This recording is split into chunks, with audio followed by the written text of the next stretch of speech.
मेहंदीचा रंग उतरण्याआधीच सगळं संपलं। लग्नाच्या 5व्या दिवशी पतीची हत्या। 26 वर्षांचा नौदल अधिकारी विनय नरवाला पत्नीसमोर गोळ्या झाडल्या। हल्लेखोरांच्या पुढच्या 10 पिढ्यांचा थरकाप उडेल असा बंदोबस्त करा। पहलगाम हल्ल्यावरून राज ठाकरे संतापले।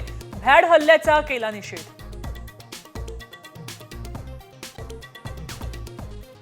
पहलगाममध्ये अजूनही 4 ते 6 दहशतवादी लपल्याची माहिती। दहशतवाद्यांना शोधण्यासाठी हेलिकॉप्टरचा वापर।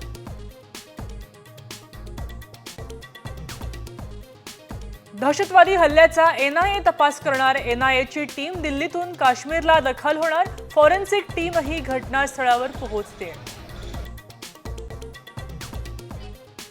तुम्ही मोदींना डोक्यावर चढवलंय, मी तुला मारणार नाही, मोदींना हे सांग, असं म्हणत अतिरेक्यांनी गोळ्या झाडल्या।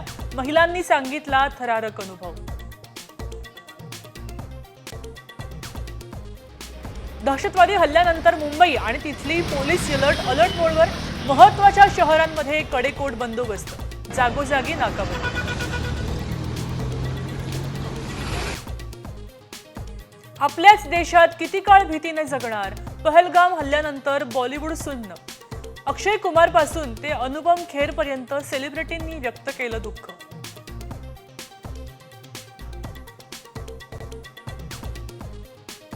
दहशतवादाविरोधात अमेरिका भारत सोबत।